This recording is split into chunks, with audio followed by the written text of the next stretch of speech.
son las diferencias investigativas entre lo que puede hacer una comisión parlamentaria y lo que se puede hacer en una investigación desde la sociedad civil.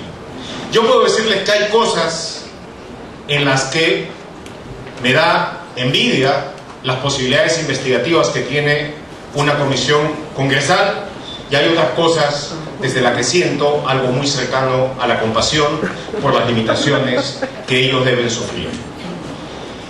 Empecemos por esto y por lo esencial. Toda investigación, en cualquier disciplina, en arqueología, en paleontología, en biología, en epidemiología, en lo que sea, pasa por tratar de averiguar algo, de descifrar algo que es previamente desconocido en todo o en parte. Puedo sospechar su existencia, pero no estoy en condiciones de proporcionar la evidencia incontrastable de una existencia, de un hecho, de un proceso. Y debo encontrarlo. Entonces, para hacerlo, la actitud de todo investigador debe ser una actitud de una esencial imparcialidad y de una apertura ante la sorpresa que pueden dar los hechos. En cualquier investigación uno puede empezar por un lado y en el proceso sorprenderse y encontrar otro resultado. De tal manera que debe aproximarse a eso con una mente ágil, sagaz, con una capacidad, con ojos de ver, y en la medida de lo posible sin ningún tipo de limitación y sin ningún tipo de prejuicio. Es aquí donde una comisión parlamentaria está limitada. Primero, porque contra lo que se pudiera suponer, y corríjame, congresista Tejada, si me equivoco, ellos no han tenido el ancho campo de cualquiera de las cosas que fuera posible investigar en el quinquenio del 2006 al 2011, sino aquellas cosas que les encargaron investigar, que no son necesariamente las más promisorias, que no son necesariamente las que podrían tener más trasfondo investigativo, sino aquellas que les encargaron. Entonces yo me preguntaba una vez, ¿por qué tanto tiempo dedicado a las grandes unidades escolares, mal llamadas colegios emblemáticos, y no a otras cosas que tienen mucho más jugo, esas obras civiles que empezaron costando 400 millones y terminaban costando más de 2.000 millones?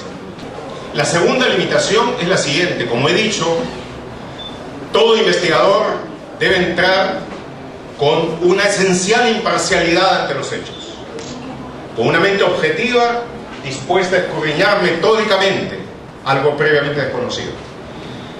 Y las comisiones investigadoras están constituidas por representantes de los partidos, de tal manera de que desde el comienzo entra el defensor de parte, entra el acusador, y es exactamente como si yo, al hacer una investigación, tuviera un representante que va a ser investigado, siguiéndome a cada lado, sacando nota de toda mi metodología, y teniendo yo que observar cada uno de estos pasos mientras esta otra persona intenta sabotear mi proceso.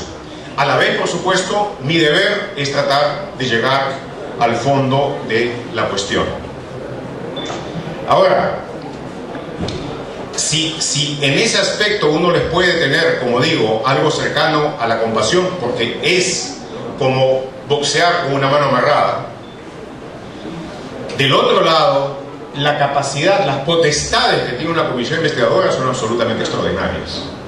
La capacidad de requisición, de petición de datos, como digo, son notabilísimas.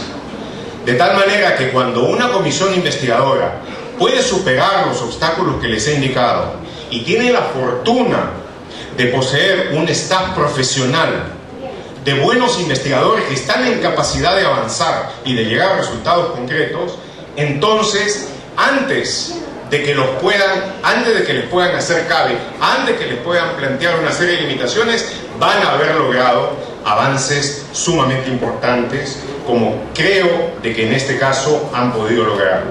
Ahora, ¿cómo va a ser posiblemente el resultado de esta comisión a la luz de lo que viene sucediendo y a la luz de las previas comisiones investigadoras que se han dado en el Congreso. Desde el segundo punto de vista, desgraciadamente, los datos históricos tienden a apuntar al pesimismo. Desde los años 80 hubo comisiones investigadoras que allá entonces, por lo general, trataron sobre algunas de las atrocidades de derechos humanos perpetradas en el curso de la guerra interna y que esencialmente fueron el punto de encuentro y de contraposición entre aquellos que buscaban encubrir los hechos desde el lado del gobierno y aquellos otros que buscaban acusar a toda costa. Los resultados, por desgracia, a la larga, en el largo plazo, desde el punto de vista de esas comisiones investigadoras, no fueron buenos, aunque se logró, por acción, por lo general, de congresistas y de minorías que hicieron investigaciones muy definidas, resultados notables. En el caso de las investigaciones por corrupción que hubo durante el primer gobierno de Alan García, estuvieron, pese a que entonces se tenía un presidente más joven, menos experimentado, digamos, menos cuidadoso, pero desgraciadamente la mayor parte de esas investigaciones estuvieron lastradas por un intenso intercambio de vituperios y de una apasionada polarización, y también en muchos casos por poca solvencia investigativa.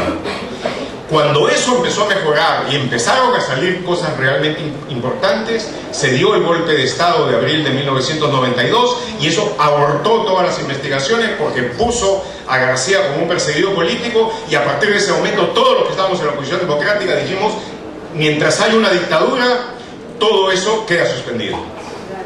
Y entonces se hizo con el partido aprista un frente conjunto, como ustedes lo saben bien, que finalmente el año 2000 hizo posible la conquista de la democracia. Pero lo que debe decirse es que de esa época emergieron datos muy interesantes que están a la espera de mayor indagación y de un procesamiento solvente para llegar a conclusiones que resultarían hoy día sumamente esclarecedoras. Ya el historiador Alfonso Quirós, el notabilísimo autor del libro de historia Círculos de Corrupción, lamentablemente fallecido tan prematuramente, demostró en su libro que el paso de los años no anula la capacidad de investigación sobre la corrupción. Cuando investigamos cosas que nos parecen escandalosas de corrupción, ahora es quizá hacer una mirada rápida a lo que se logró investigar y sobre todo conseguir de la época de Fujimori. Cuando ustedes obviamente conocen, porque aquí hay una cantidad importante de mayorcitos, que cuando el régimen de Fujimori y el de Montesinos cayeron, las compuertas de la revelación se abrieron en proporción directa a lo que se había ocultado hasta entonces. Y resultó de que nunca en toda nuestra historia y en la mayor parte de los países del mundo la corrupción había sido tan prolijamente documentada como sucedió en esta circunstancia. Y aunque casi desde el primer momento se empezó a ocultar y perder evidencia, este Vladivideo, el otro Vladivideo, el de más allá, sin embargo, lo que quedó fue de gran importancia, y las comisiones de investigación que hubo entonces en el Congreso tuvieron una capacidad excepcional y extraordinariamente fluida para poder avanzar. Y lo que lograron en ese momento, en ese entonces, fue considerable, aunque mucho menos de lo necesario. Por primera vez, en lo que yo recuerdo, hubo una transición fluida entre lo visto, lo avanzado en el Congreso y las partes del procesamiento fiscal y judicial en ese momento. Pareció, por un rato, un tiempo de promesa con pocos límites, de refundación moral de la República y de sus instituciones, que como sabemos bien, duró muy poco. ¿Y por qué duró poco? ¿Qué lo acabó? ¿Se acabó acaso con el primer juicio por corrupción que duró 10 veces más de lo que debió haber durado? ¿O se acabó con la primera sala VIP hecha para asegurar el resultado favorable al ciudadano Dionisio?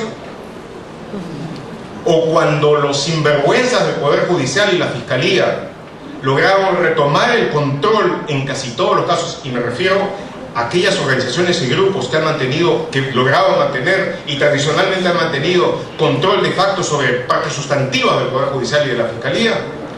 Cuando ellos lograron retomar ese control que por un tiempo estuvo parcialmente perdido, en casi todos los casos, menos en los muy notables, en los muy emblemáticos, donde la tensión, sobre todo en uno de ellos, la tensión mundial, forzó a un comportamiento ejemplar como de fiesta de guardar. Probablemente todo ello junto y bastantes cosas más. El hecho es que si la lucha anticorrupción estaba gravemente afectada el año 2006, puesto que durante el gobierno de Toledo hubo un proceso de erosión constante que no terminó y que no bajó, uno de cuyos puntos quizá más infames fue no relacionado necesariamente con la anticorrupción, fue cuando el gobierno decidió darle a Baruch Hifsher una indemnización como víctima de la guerra interna que fue de lejos muy superior al de todas las víctimas reales puestas juntas que hubiera recibido, y no ni siquiera la persona, no ni siquiera la institución afectada, sino la persona. Bueno, pero todavía cuando terminó el gobierno de Toledo, aunque gravemente erosionada, algo quedaba. En el siguiente quinquenio, 2006-2011, la lucha anticorrupción dejó, para todo propósito práctico, realmente de existir. Lo que sucedieron, y es la razón que aquí nos convoca, es que nuevas capas de cutras y megacutras reclamaron la necesidad de nuevas investigaciones y comisiones. Y eso tuvo un bono adicional para los corruptos. Fue como cuando una nueva capa de hechos de corrupción se extiende sobre los históricos, sobre los antiguos, y entonces hasta los integrantes de la cleptocracia de 1992-2000 pudieron salir a reclamar moralización ante los nuevos hechos que no nos mostraban a ellos como una aberración única en nuestra historia, sino como parte de un patrón que era virtualmente normal, de seguir en la perpetración y en la acusación epidérmica y sin consecuencia alguna. De esa parte de nuestra historia que extrae individuos de los atestados e intenta colocarlos en la lista de las efemérides de nuestra patria. Y así, en medio de guerras psicológicas, propagandas y desinformaciones, nuestra democracia, desde que fue recuperada el año 2000, ha vivido precaria, peligrosamente aferrada al mal menor. Pero aún así ha conseguido ciertos logros importantes. Ha logrado llevar a algunos de los mayores perpetradores a la cárcel y ha logrado mantenerlos en ello. Ha logrado evitar el peligro de la recidiva autoritaria, aunque sea por poco y aunque sea con escenarios que están lejos de ser los que quisiéramos. Y finalmente ha logrado que el país, mal que bien, en forma no satisfactoria, pero consiga crecer en democracia y aferrarse a ella pese a todas sus lacras. Pero en ese contexto, y ustedes habrán visto que evito mencionar directamente el trabajo en concreto de la Comisión Anticorrupción, porque obviamente voy a tratar de sacar todo lo que pueda de eso, voy a tratar de llegar a todos los documentos que pueda conseguir y voy a tratar de aquellas cosas en las que he visto que no se ha logrado por plazos o lo que fuera profundizar.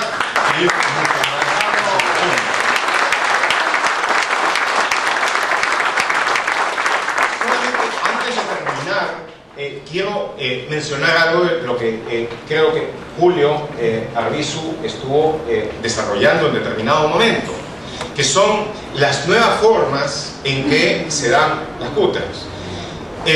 Y, por ejemplo, hace más o menos un año saqué un reportaje sobre el contrato que hizo el gobierno aprista con la compañía militar israelí de asesoramiento Global CST. No lo inicié, la Contraloría había hecho ya una oposición sobre las formas en que el contrato se había desarrollado, pero hasta ese momento milagrosamente, solamente se mencionaba a las instancias militares del Comando Conjunto de la Fuerza Armada. Y digo, como uno sabe de que aquí las cosas no pasan y no se generan en el Comando Conjunto, y porque además resultaba una normalidad en sí que el Comando Conjunto hubiera contratado, cuando no le compete hacer eso, sino a cada una de las fuerzas, a cada una de las armas que entonces deben entregar a sus contingentes entrenados, pertrechados, preparados al Comando Conjunto, entonces tenía que haber una participación política importante como para haber logrado eso. Entonces me puse a ver y encontré rápidamente a través de fuentes de que una persona de lo más inesperada, lo menos castrense que uno pudiera imaginar, había estado vinculada con el inicio de aquello.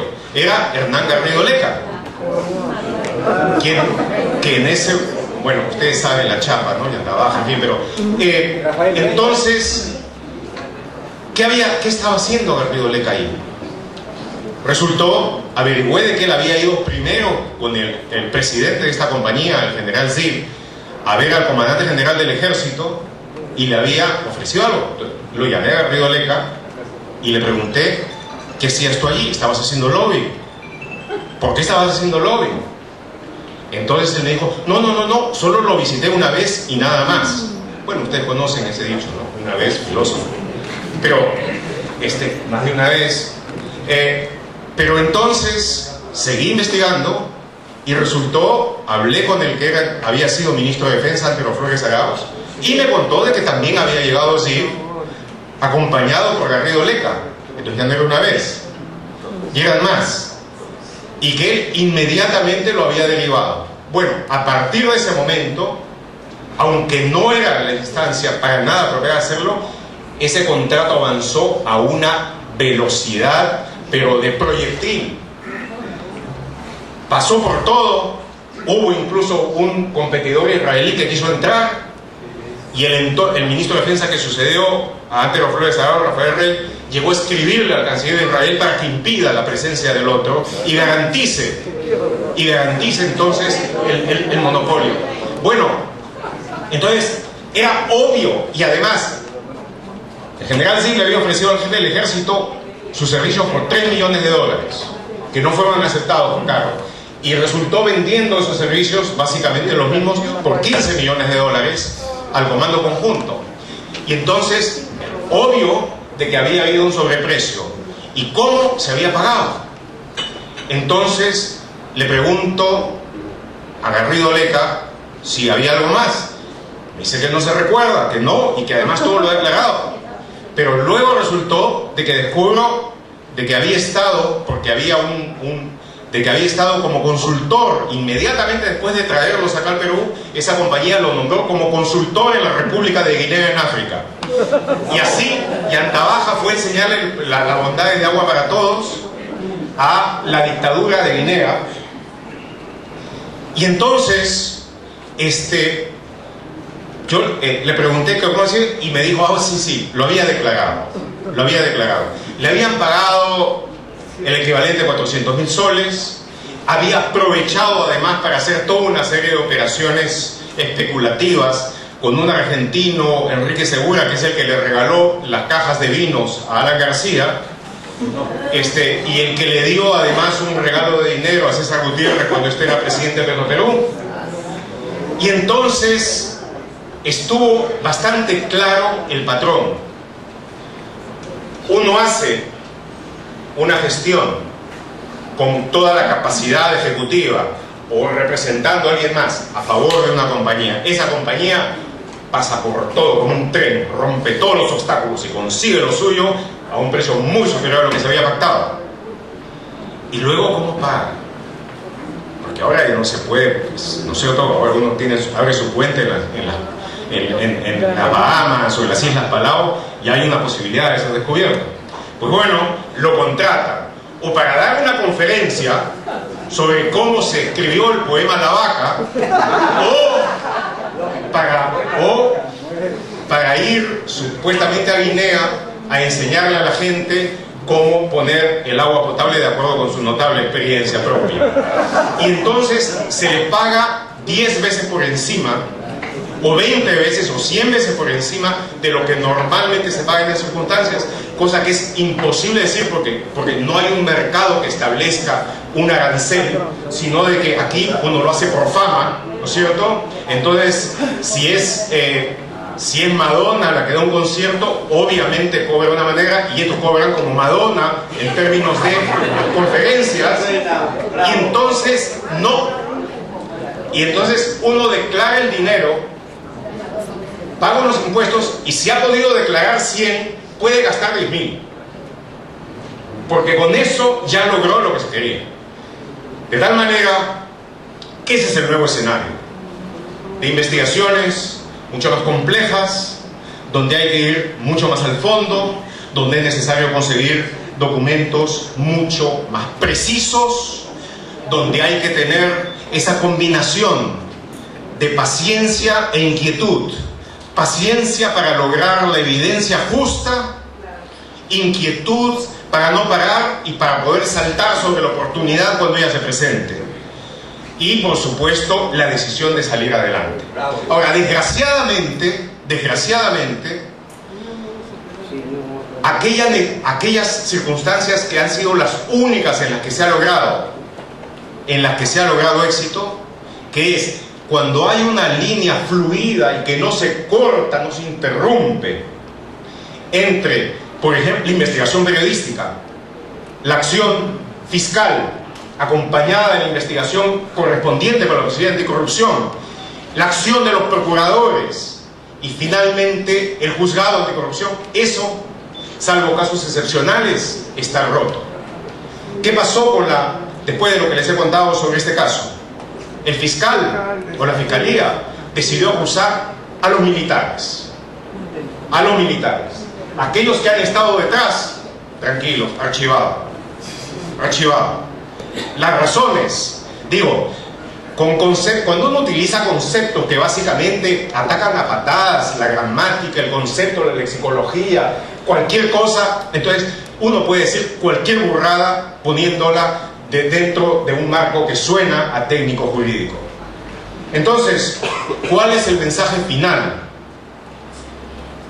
Que aquellos que luchan sincera y tenazmente contra la corrupción y los corruptos, y quienes creen y sostienen que ninguna democracia estará segura mientras no exista rendición de cuentas y una masa crítica de ciudadanos y de funcionarios dispuestos a vivir honestamente y a perseguir a los ladrones de los bienes de todos, que todos ellos estén dispuestos a cooperar entre sí, desde el gobierno, los gobiernos, desde la sociedad civil, desde las empresas, los sindicatos, las federaciones de sindicatos, para impedir el robo a la gente, el hurto del esfuerzo ajeno, el secuestro de logros y proyectos, el sabotaje del progreso que significa la corrupción.